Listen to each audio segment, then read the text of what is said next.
여러분, 우리 하나님 살아계십니다. 하나님이 여기 계십니다. 하나님이 역사해 주실 줄 믿습니다. 아주 가끔 이 샌안토니오에 살다가 보면 비가 내리고 나면 하늘에 무지개가 걸릴 때가 있습니다. 무지개를 보면 왜 그렇게 기분이 확 좋아지는지 모르겠습니다. 순수 우리말 무지개는요, 두 단어의 합성어예요. 찾아보니까 물이라는 단어에서 받침 리을이 탈락된 현상, 그리고 지게는 뭔가 하니까 옛날에 우리 선조들이 문 안으로 들어갔다가 나올 때 그 외짝문이 있어요. 그 문에서 온 지게인데 그 문의 위에 형상이 이렇게 타원형으로 되어 거예요.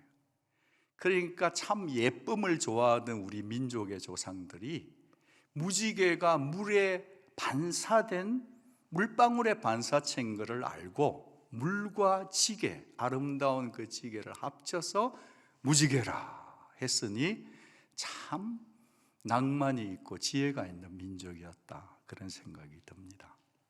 하나님은 왜 하늘에다가 무지개를 걸어 두셨을까요? 자연의 신비를 한번 깨우쳐 봐. 그리고 난 창조주야, 내 솜씨가 상당히 괜찮지, 한번 감탄해 봐. 과연 그런 걸까요? 왜 무지개를 거셨을까요? 제목 속에 힌트가 있는데 그것은 기억입니다. 기억. 무엇을 기억해란 걸까요? 물로 세상을 심판하는 중에도 하나님께서 생명체를 남겨준 내 사랑, 하나님의 사랑을 기억하라는 거구나, 이럴 수도 있지만 기억은 기억인데 말이에요, 이 기억은 하나님이 하신 스스로의 기억이에요. 내가 구름 사이에 무지개를 걸어두었단다. 무지개가 뜨면 나는 기억할 것이다. 다시는 이 세상에 죄가 아무리 많아도 물로는 심판하지 않을 것이다. 그러니까 무지개는 하나님의 일종의 기억 장치인 셈이죠. 성경을 이렇게 딱 펼쳐서 읽다가 보면 하나님께서 자기 백성들에게 기억하라, 기억해야 된다, 기억하렴 하고 숱하게 명령을 하십니다. 동시에 하나님은 자신을 소개하실 때 자기의 네임카드에다가 나는 기억하는 자야 붙여놓으셨어요. 반복 강조하시는 분이세요. 그래서 기억하시는 분, 하나님의 성품과 기억하시는 하나님의 액션들을 기억하는 성도들은 이런 기도를 드리죠. 하나님, 기억해 주소서. 예를 들어서 아이를 낳지 못한 한나의 기도는 이렇습니다. 여종의 고통을 돌아봐 주시고 나를 어떻게 해 주소서? 기억해 주소서. 생명을 위협받던 참 선지자 예레미야도 하나님 앞에 기억할 때 나를 기억하사 내 원수로부터 나를 프로텍트 지켜주시고 내 원수를 보복해 주소서. 다윗은요, 기도를 하는데 기억을 가지고 춤을 춰요. 여러분, 시편 25편 7절을 보면 여호와여, 내 젊은 시절의 죄와 허물은 기억하지 마시고 주의 인자하심을 따라 주께서 나를 기억해 주소서. 선하심으로 기억하옵소서. 기억해란 말이에요, 하지 말란 말이에요.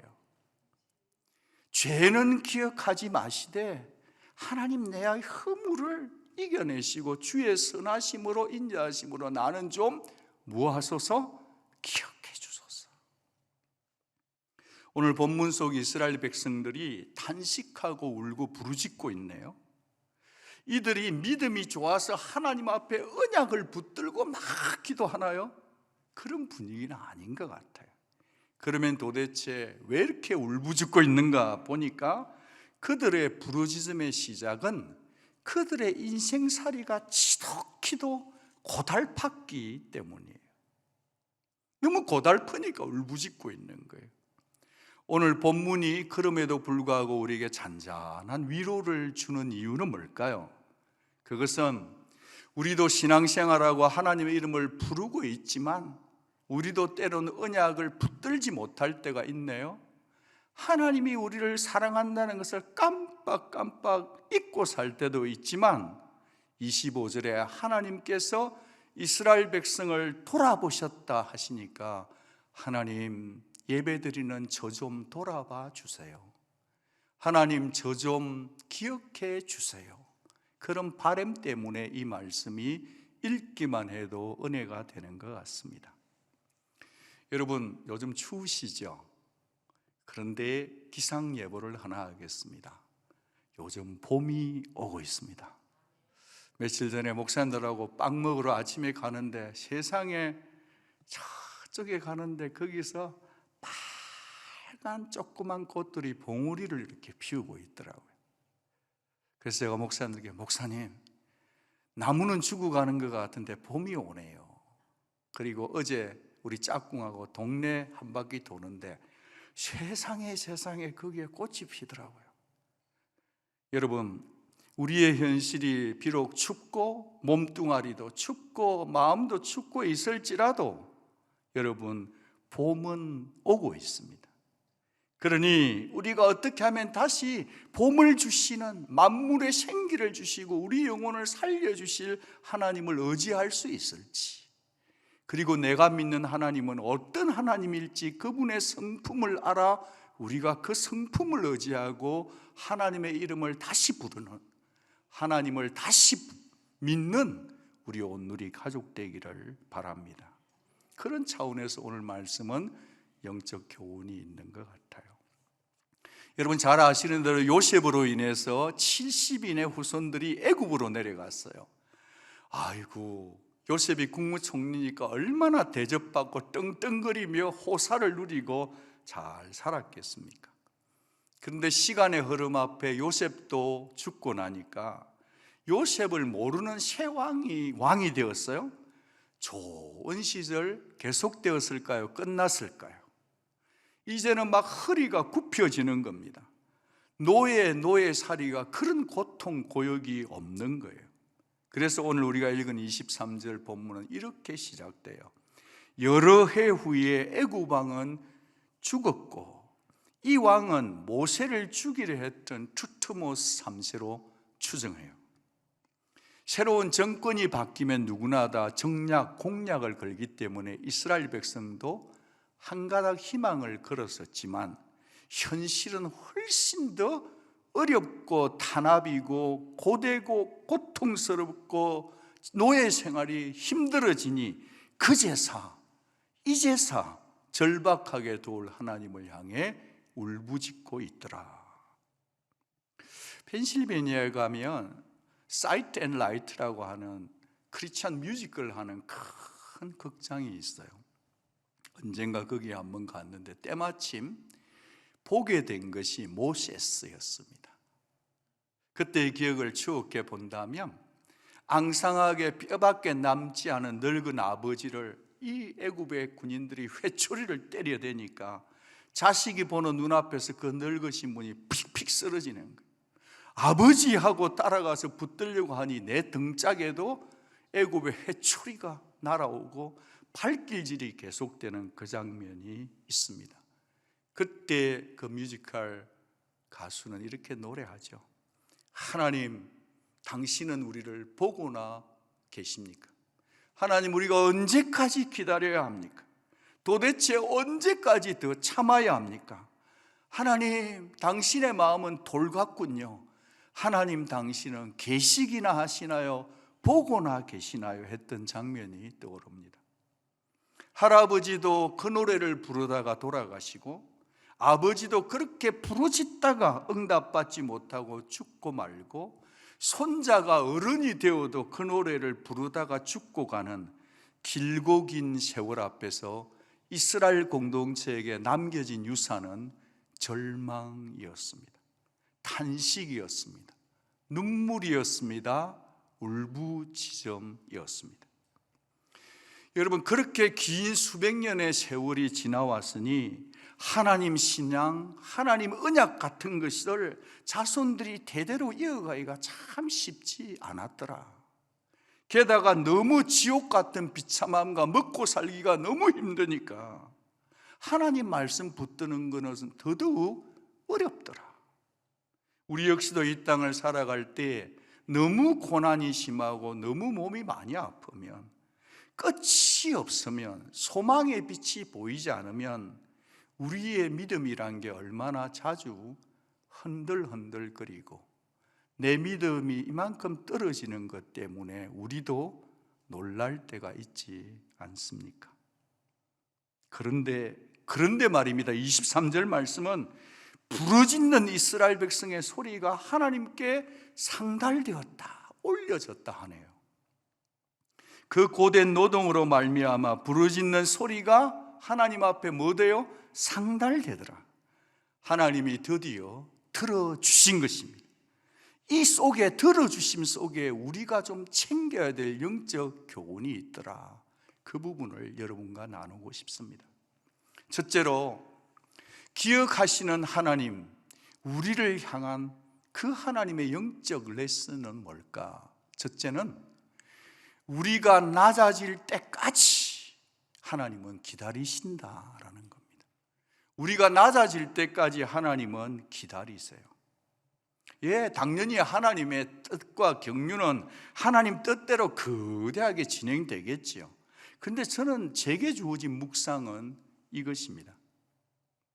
누구나 우리가 신앙생활을 하다 보면 한 번쯤 이런 경험 하지 않을까 싶네요. 어떻게 우리 하나님은 꼭 그렇게까지 우리를 밑바닥으로 끌고 가시죠? 그렇게?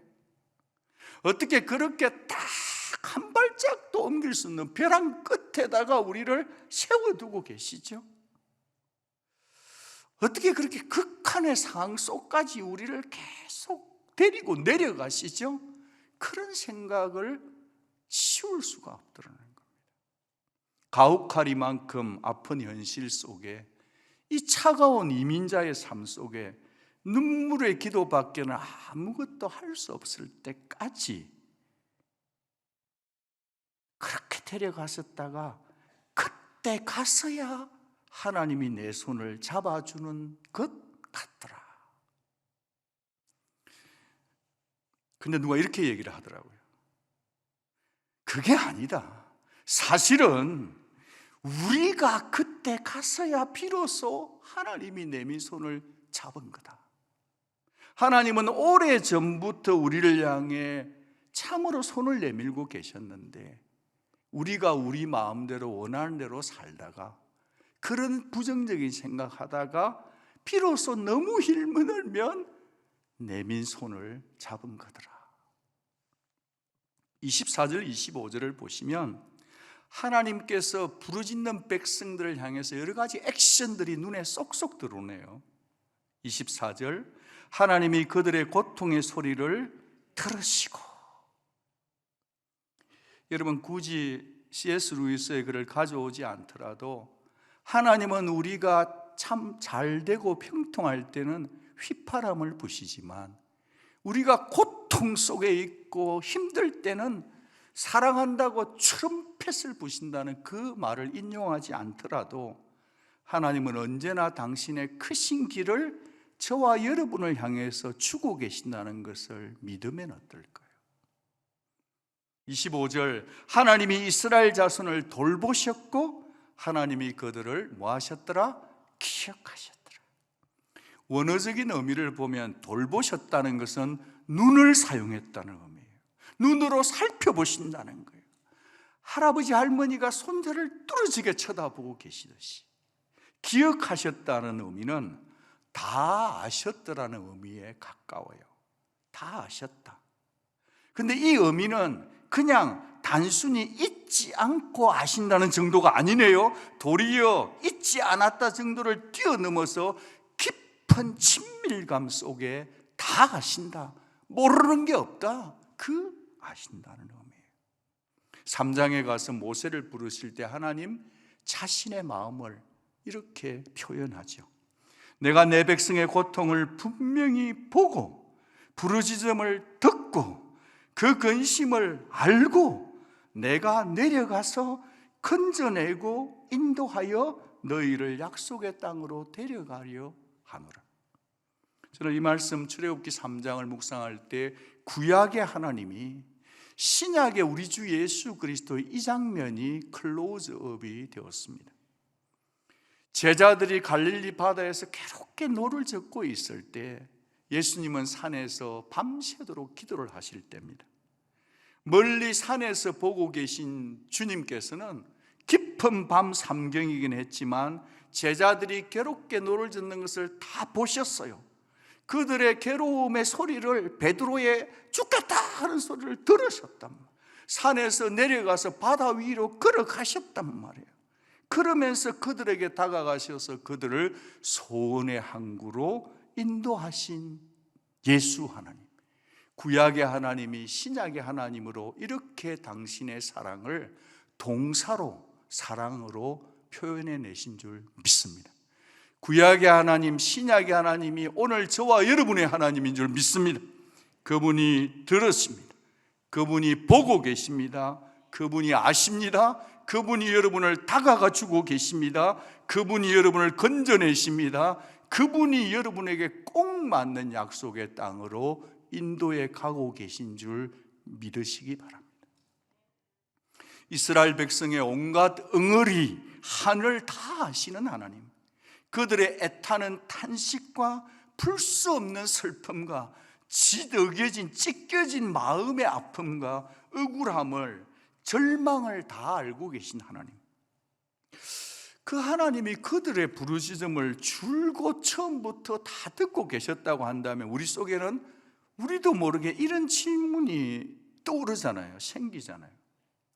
아니, 그렇게 긴 세월 다 듣고 계시면서 어찌 그리 우리 하나님은 무심하대? 하나님 그러시면 되나요? 라는 질문이 떠오를 때 우리의 질문 앞에 하나님의 대답이 있는 것 같아요. 그 대답은 뭐냐? 니도 기다린다고 인내했지만 나도 다 생각이 있어서 인내했단다. 니도 기다렸지만 나도 기다렸단 말이다. 하나님 왜 기다리셨을까요? 만약에 이스라엘 백성들이 그 애굽 세계 최대 선진 문화에서 이 고통이 없었다면 그들은 룰루랄라 애굽의 문화에 쩔어 거기가 좋사오냐 하고 살아서 약속의 땅은 아마 새까맣게 잊어버렸을 것입니다. 그들은 절대로 애굽 땅을 떠나지 못했을 걸 하나님이 아신 거죠. 종종 압제와 고난, 어려움과 실패는 우리의 태도의 변화를 일으키시죠. 절박하게 부르짖는 계기가 되죠. 그렇게 되면 정말로 이제는 애굽을 혐오하게 되는 거예요. 애굽에 더 이상 살아 있을 이유를 못 찾는 거죠. 그래서 절박하게 하나님 앞에 부르짖더라. 물론 여전히 목이 곧은 백성이었어요. 교묘하게 하나님을 반영하는 백성이었어요. 부르짖고 죄짓는 걸 반복하는 백성이었어요. 그러나 적어도 지금은 말이죠, 하나님께서 손짓을 하시니까 그 말씀에 귀를 기울일 정도까지는 그들의 마음이 어떻게 되었더라? 낮아져 있었더라는 거예요. 하나님께서는 그들이 낮아지기를 기다렸었던 게 아닐까요? 수많은 고난이 우리로 하여금 마음을 겸비하게, 겸손하게 만들지 않던가요? 저는 미국의 최고 아이비리그를 나온 정말 참 한국과 미국에서 탑의 학벌을 가진 분을 압니다. 그 가정의 자녀 아들이 아주 똑똑했죠. 주식회사에서 일을 했는데 그 자식이 투자한 돈을 갚느라고 10년 이상을 뼈꼬리, 등골이 빠진 부모를 저는 압니다. 파산 상태까지 이르는 거예요. 서바이벌 할 수 있을 정도 파산이에요. 가슴을 칩니다. 일확천금을 꿈꾸고 그때 조금 번 것도 있었습니다. 후회를 하며 지금은 그 온 가족이 하나님 앞에 납작 엎드려서 기도밖에 할 수 없는 분을 압니다. 그분이 그렇게 얘기하면, 목사님, 그저 한 방에 대박 터질 거라는, 그때는 정말 그렇게 될 것 같았거든요. 뭔가 우리가 단단히 씌었던 것 같아요. 결국 이렇게까지 될 줄은 누가 알았겠어요, 목사님? 기도해 주세요. 여러분, 멀리 갈 것도 없이 연극으로 친다면 무대 뒤에서 등장하기를 기다리는 주인공 모세의 마음의 상태는 어땠을까요? 모세의 인생이 120살이기 때문에 3등분으로 나누어서 정리한 글들이 꽤 많죠. 그 가운데 불타는 전도자 무디는 모세의 120년을 세 토막으로 나누면서 모세가 자기 아이덴티티, 자기 정체성을 가지고 짤막하게 말한 표현이 있더라고요. 정리했어요. 첫 번째 40년은 로얄 패밀리로서 자신이 스스로 생각하기를 나는 꽤 잘난 사람이다. I am somebody. 그랬다가 미디안 광야 40년은 나는 아무것도 할 수 없는 사람이다. I am nobody. 그러다가 마지막 이스라엘 백성과 함께 광야에서 보낸 40년은 나는 하나님의 사람이 되었다. 이게 적절한 표현일지 모르지만 I am God's buddy. 뭐 buddy 할 때는 니 내 친구잖아 이런 거잖아요. 그래요, 여러분. 하나님께서는 아무것도 아닙니다, 아무것도 할 수 없습니다라는 마음이 낮아졌을 때 그가 누구든지, 남자든 여자든 학벌이 있든 없든 누구든지 간에 이 낮아진 마음에 있는 사람을 통해서 하나님의 구원의 계획과 하나님의 섭리의 위대한 드라마를 지금도 쓰고 계신 줄 믿습니다. 여러분, 하나님은 모세를 그렇게 훈련시키신 것이죠. 기다릴 줄 알게 하시고, 모세로 하여금 하나님을 의지하는 것을 배우게 하시고, 모세로 하여금 하나님의 방법대로 순종하며 사는 것을 배우게 하셨습니다. 그리고 하나님께서 아무것도 할 수 없는, 난 못해요 할 때, 이때다, 하나님이 판단하신 결정적 시점에서 모세를 불러 사용하신 것입니다. 여러분, 우리가 믿는 하나님은 느닷없이 찾아올 때가 있어요. 갑자기 찾아올 때가 있어요. 그렇게도 하시지만 하나님이 사람을 사용하는 방법은 이 방법이 맞는 것 같아요. 우리 중에 여전히 자신의 스펙을 의지하거나 자신이 꽤 괜찮다고 점수를 주고 있다고 한다면 하나님은 어쩌면 저와 여러분을 더 기다리실지도 모르겠어요. 여러분, 결핍, 돈이 없는 상태가 낮아진 상태라고 생각하면 안 됩니다. 가난한데 치도키도 고집스러운 분이 계세요. 가난한데도 교만한 분이 있더라고요. 하나님은 분명히 하나님을 신뢰하는 것 외에는 답이 없다라고 생각하는 심령이 가난한 사람을 찾고 계신 줄 믿습니다. 혹시 하나님께서 여러분의 기도를 응답해 주지 않으시고 여러분의 바람을 거절하고 계신다 할지라도 기억하십시오. 하나님의 침묵하심은 절대 외면하심이 아닙니다. 하나님이 여러분에게 침묵하는 것은 여러분을 외면하고 계신 게 아니다. 하나님의 섭리의 손길은 나라의 역사들을 다 통치하고 흘러가시지만 미미한 내 인생 역사 속에도 개입하셔서 이끌어가고 계신다는 사실을 놓치지 마시기 바랍니다. 그 사실까지 받아들일 수 있는 우리가 되기를 바라요. 하나님의 타이밍을 꼭 기다리시기 바랍니다. 겸손하게 자신을 낮추십시오. 하나님은 다 기억하셔요. 하나님은 다 아십니다.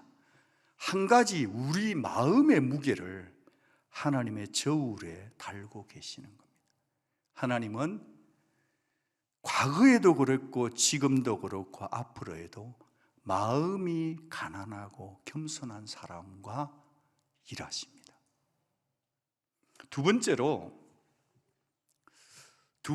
파워포인트를 보시면 기억하시는 하나님이 우리를 향한 그분의 영적 레슨이 뭐냐면 언약 백성이기에 부르짖음은 기억되고 있다는 겁니다. 언약 백성이기에. 바꿔서 말하면 기억해 주시는 이유가 우리가 하나님의 언약 백성이요, 우리가 하나님의 자녀요, 우리가 하나님의 신부이기 때문에 부르짖음을 기억해 주신다는 거예요. 우리가 간구해요, 기도해요, 부르짖어요. 우리의 간구도 간구지만 24절을 보면 왜 그 기도가 상달되는지를 근본 이유를 밝히세요. 2장 24절, 하나님이 그들의 고통 소리를 들으시고 하나님께서 아브라함과 이삭과 야곱에게 세운 그의 언약을 뭐하사? 기억하사. 하나님께서 세우신 언약을 기억하셨기 때문에 우리의 부르짖음은 기억되더라. 여러분, 근데 하나님의 기억이란 게 우리처럼 차키 들고 여보 내 차키가 어디 있어요? 우리 하나님이 깜빡 잊고 계시다가 누가 까똑 보내면 아이고 이러는 기억력이 아닌 거죠. 하나님이 모르고 계시다가 백성들이 부르짖으니까 참 내가 깜빡했네, 이게 아닌 거죠. 왜냐하면 그분은 전지하신 분이거든요. 모든 것을 완벽하게 현재적 시점으로 다 알고 계신다는 게 전지하심이거든요. 하나님이 기억한다는 의미는 하나님의 변함없는 신실성과 하나님의 우리를 향한 사랑의 관심의 다른 표현일 뿐이에요. 하나님이 기억한다는 것은 우리를 향한 관심의 또 다른 표현 문학 방식이에요. 침묵하게 계신 것처럼 느껴질 때에도 여전히 그분은 계속해서 항상 우리를 잊지 않으십니다. 왜 잊지 않는가? 우리의 목소리가 커서 잊지 않는 게 아니에요. 지난번에 성경 골든벨 하는데요, 나는 우리 교회 성도님들이 그렇게 목소리가 큰 줄 처음 알았어요. 제가 아는 그 자매는 이름을 밝힐 수는 없는데 너무 예쁘고 아담했는데 데시벨 높고 소리 크면 상 준다니까 고함을 지르시는데 내가 깜짝 놀랐어요. 너무 아름다웠어요. 부르짖을 수 있다는 것. 여러분, 그런데 기억해야 될 게 있습니다. 데시벨 높은 사람이 상을 받는 때도 있지만 언약적 관점, 은혜적 관점, 복음적 관점에는 저와 여러분이 목소리 크다고 상 받는 게 구원받고 선물 받는 게 아니올시다. 하나님의 전적인 은혜가 저와 여러분에게 선물로 구원을 주시고 은혜를 베풀어 주시는 줄 믿습니다. 그분이 기억해 주시면 하나님이 하신 언약을 스스로 기억하셨기 때문이에요. 피 흘려야 돼요. 거기다가 뭘 보태서는 안 돼요. 보태면 종교예요. 하나님이 스스로 하신 언약을 기억했기 때문에 우리가 선물로 받는 줄로 믿습니다. 언약의 내용이 뭔가 요약을 해보니까 주석가들이 큰 민족을 이룰 거다. 아브라함과 여기 이삭과 야곱에서는 언약, 큰 민족 이루는 거죠. 여러분, 아브라함과 이삭과 야곱의 자손에게 약속의 땅을 주겠다는 그 약속 아닙니까? 여러분, 아이러니한 것은 뭐냐? 이스라엘 백성이 그 힘들고 고된 노역 속에서도 이스라엘 백성의 숫자가 줄어드는 게 마땅한데 오히려 더 어떻게 되었더라? 늘어났더라, 많아졌더라.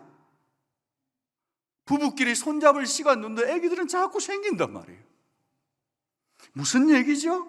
인생이 괴롭고 힘들고 이 환경 때문에 안 된다고 우리는 얘기하고 싶지만 아니에요. 하나님의 언약은 우리의 삶의 형편과 삶의 자리 때문에 잘 되고 못 되는 게 아니라 하나님의 은혜의 역사, 언약의 역사, 언약의 성취는 지금도 우리의 삶을 통해 이루어지고 가고 있는 줄 믿습니다. 환경의 문제가 아니더라. 히브리 기자는 이렇게 조상들에게 주신 약속을 요약해요. 같이 한 번만 읽어주시겠어요? 시작. 하나님이 아브라함에게 약속하실 때에 가르쳐 맹세할 자가 자기보다 더 큰 이가 없으므로 자기를 가리켜 맹세하여 이르시되 내가 반드시 너에게 복 주고 복을 주며 너를 번성하게 하고 번성하게 하리라 하셨더니 그가 이같이 오래 참아 약속을 받았느니라. 아멘. 옆에 분에게 인사 한번 하겠습니다. 복 받으실 거예요. 이 복 받으실 거예요 얘기 안 해도 복은 받습니다. 이게 복음입니다. 그런데 복 받으실 거예요 했는데 복이 됐어, 옆집이. 그러면 어떻게 될까요? 그 복을 받은 사람이 내가 노력해서 된 게 아니고 하나님이 주셨어요 하는 거예요. 내가 복을 받는 게 아니에요. 하나님이 주시니 복을 받는 줄로 믿습니다. 하나님이 우리를 번성케 해주시니 예수 안에서 우리가 이렇게 살아가고 있는 줄 믿습니다. 하늘 백성이라는 정체성의 약속, 장차 누릴 천국의 약속, 이 약속은 오직 십자가 안에서 완성되는 줄로 믿습니다. 히브리 기자는 아브라함의 영적인 후손이요 자녀인 우리들에게 이 복을 꼭 전해주고 싶은 거예요. 한 가지 더 알려주세요. 히브리서 6장 17절 하나님은 약속을 기업으로 받는 자들에게, 성도들에게 그 뜻이 변하지 아니함을 충분히 나타내시려고 그 일을 맹세로 보증까지 해주셨다는 겁니다. 자신이 하신 약속으로도 충분한데 말이죠, 그 위에 약속 위에다가 맹세까지 했대요. 피를 발라 보증까지 해주셨다는 겁니다. 하나님이 이 땅을 살아가는 성도들에게 하시고 싶은 메시지가 뭘까요? 예수가 피난처란다. 예수가 구세주란다. 영원한 도성이 기다리고 있단다. 흔들리지 말거라. 내가 언약 백성인 너를 기억하고 있단다. 내가 너와 영원히 함께하리라. 모르겠니? 집을 살 때도 마음에 들면 보증금을 걸듯이, 성금을 걸듯이 내가 너희들을 천국 데려가기 위해서 너희들 속에 성령님을 디파짓해 두지 않았느냐. 성령님이 마음속에 계신 분은 할렐루야. 성령이 계신 건 뭐냐? 우리가 이 땅에 살지만 이 땅이 우리의 전부가 아니라는 말이에요. 말씀을 마치면서 우리 모두를 골고다 언덕으로 한번 모시고 가고 싶어요. 예수님이 가운데 계시고 양쪽에 오른편인지 왼편인지 누군지는 모르지만 어느 한 강도는 끝까지 회개를 안 했지만 어느 쪽인지는 모르지만 어느 한편의 강도는 이런 기도를 해요. 우리 같이 한번 이 기도를 같이, 그리고 예수님의 대답을 같이 한번 읽어볼까요? 시작. 이르되 예수여 당신의 나라에 임하실 때에 나를 기억하소서 하니 예수께서 이르시되 내가 진실로 네게 이르노니 오늘 네가 나와 함께 낙원에 있으리라. 저는 이 말씀이 복음 중에 복음이라고 믿습니다. 복음을 가장 잘 설명한 장면이 이 장면입니다. 저는 세례자 교육할 때마다 이 말씀을 나누죠. 지금 예수님은 십자가에서 죽어마땅한 흉악범의 마지막 회개기도 나를 기억하소서를 거절치 않으시는 거예요. 새 언약의 주인이신 주 예수님은 꺼져가는 심지를 끄지 않으신다는 겁니다. 상한 갈대를 꺾지 않으세요. 여기 예배의 자리에 나와 있습니다. 좋은 옷을 입고 나왔습니다. 깔끔하게 왔습니다.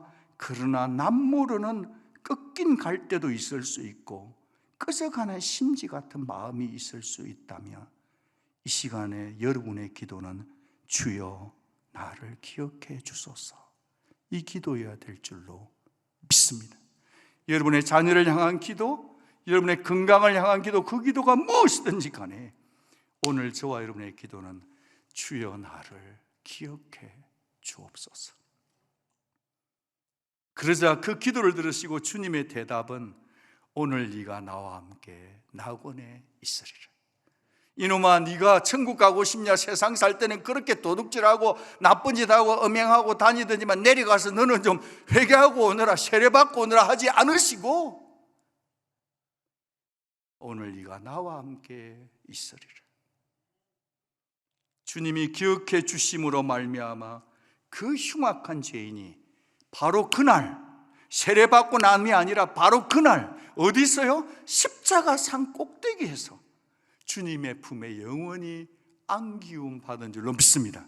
무엇 때문이죠? 주여 나를 기억하여 주소서. 이 진리를 기억하십시다. 주님은 의인을 부르러 오신 게 아니라 죄인을 불러 구원시키기 위해서 오신 줄로 믿습니다. 우리의 언약의 백성들, 성도들의 아픔을 외면치도 않으시고 거절치도 않으시고 귀를 틀어막지도 않으시고 다 하시는 주님 앞에 이 아침에 이 기도를 드리면 어떻겠습니까? 주님 나를 기억해 주시옵소서.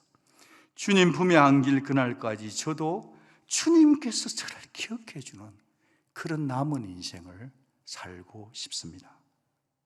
이 기도의 소원을 가지고 하나님 앞에 같이 기도하기를 초대합니다. 각기 한번 다 같이 마음의 고개를 숙이고 하나님 앞에 드리고 싶은 기도를 다 같이 드리겠습니다.